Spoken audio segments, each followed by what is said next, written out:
When I was 10 years old, I had a sleepover in this basement with my friend Brock. We stayed up late playing a little game called Dead Rising. He brought it over and the game absolutely floored me. I never played anything like it before. It was love at first sight. We'd take turns playing, dismembering zombies, and getting scared when nighttime came. But Dead Rising wasn't the only thing Brock wanted to show me that night. He said to me, "Do you want to see something else?" He turned over and whipped out his big iPod Touch and showed me a website. The Hub, a website full of clothes-free adults having fun together. Brock showed me a video of some hard, rough fun having between a handsome man and a beautiful lady. I'd never seen anything like that before. It overloaded my mind. I blacked out. But I had to keep watching. What was this mysterious thing Brock was showing me? And I'd ask him questions like, why is she moaning? Does it hurt her? What's squirting? Why are they in a pool? 10-year-old me was unbelievably confused by the Hub, and all Brock had to say was, maybe you're more into lesbian stuff.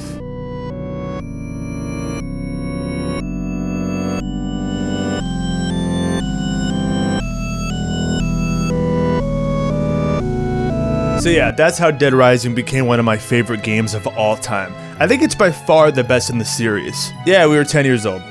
Probably too young to be playing that kind of game. My parents would be so pissed if they knew we brought it over.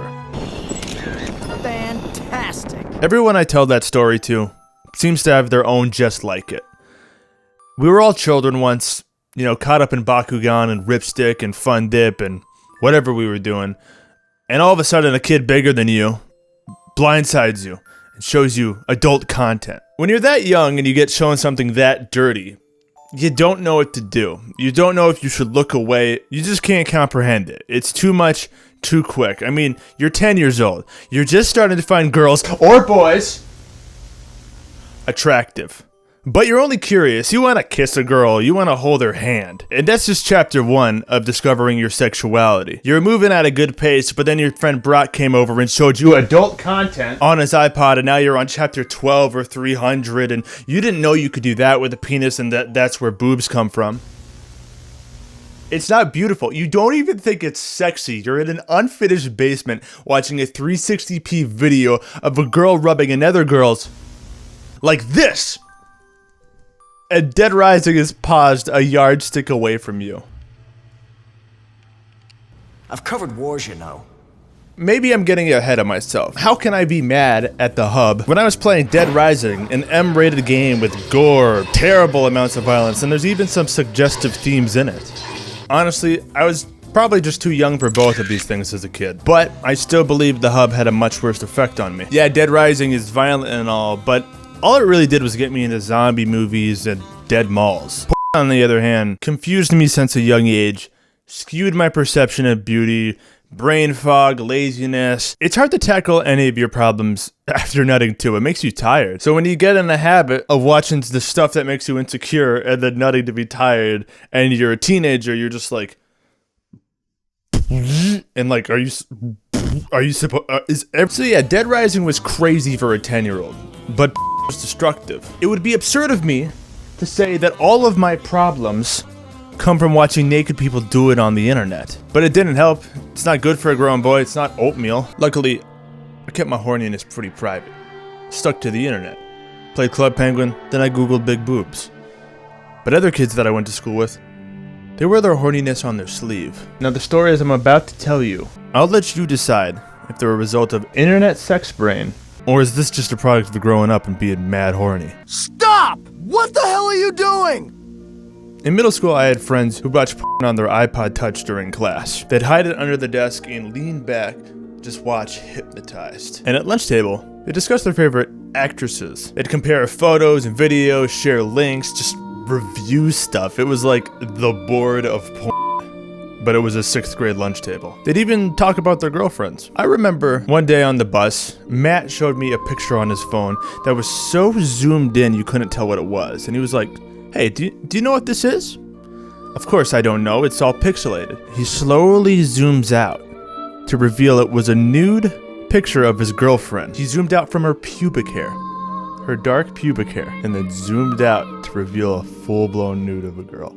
his girlfriend. So since he had been sent this picture and he didn't find it online, it was a trophy. He got to show it all around school. In high school, these kids got even cooler. I remember Charlie one time jacked off into his basketball shorts during biology class. And another kid did it with his car. Somehow. Now, you think you would keep information like having sex with your car private, but no, this kid brought the condom he used to school and showed it around. Applaud that man for practicing safe sex. Is it a stretch for me to say pornography doesn't help a grown boy? Doesn't help a grown girl too, probably. Is it a stretch to say that it could exacerbate this behavior for the worse? I mean, if that stuff isn't a product of porn, what is a product of porn? It's the first time you get with a girl and your dick doesn't have any idea what to do because it's only used to seeing naked girls on a screen. All this behavior makes me think about something Chris Rock said in his Netflix special Tambourine. And when you watch too much porn, you know what happens? You become like sexually autistic. You develop like sexual autism. Watching too much porn makes you sexually autistic. Do you want to know what's super sexually autistic? Adult-only video games. All right. Perfect. The ESRB has only officially given 27 games the adults-only rating. How does a game receive that rating?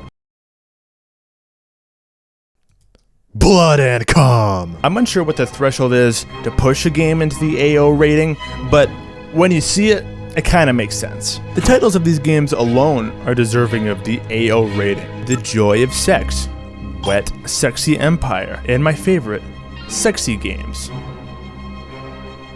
Wonder how hot that was. Oh man, she is good at that.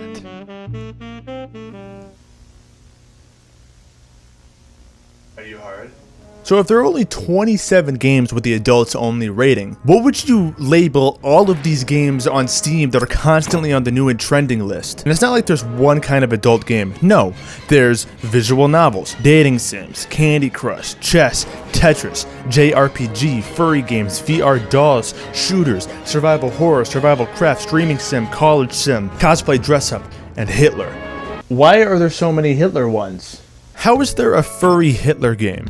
Excuse me for kink shaming, but I don't think you can be a furry and a Nazi. You gotta pick one. Someone can't be that annoying. So consider it a Rule 34 for video games. There's a kind of game you like. There's a kind you can get off to. Hell, you could do that with any game. You could do that with M-rated games. If a girl's on the screen, a boy's getting creamed. I don't make the rules. I don't like it either. All I'm saying is, why does Cortana look this good? It's the gamers. It's the gamers that make things adults only. We are our own ESRB. Have you ever heard of Resident Evil? Check out any of the community tab on Steam. So gamers can make anything adults only. Honestly, anything. You don't want to see me alone in a room with Lego Star Wars. You'll think I was dumping yogurt on the disc. This is no time to ogle pretty girls, son. You looking to get yourself eaten alive by zombies? What?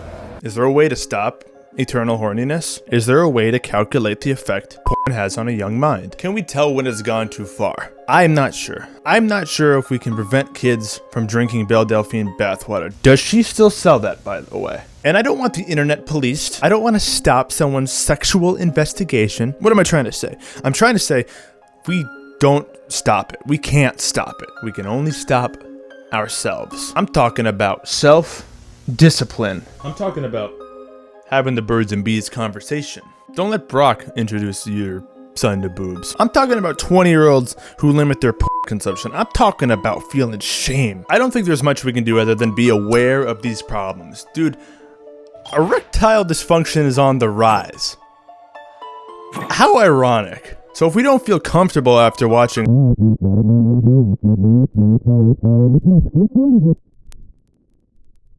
then it's up to us if we keep watching or not. Do you get all bro science about it? Do you go the NoFap route? Do you have a cold turkey? Do you just go free, use your imagination? Do you dopamine detox entirely? What do you do? What do you do to reset your brain or to feel healthy? Honestly, that's up to you.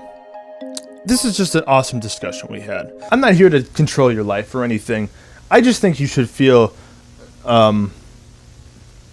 think you should feel weird about yourself.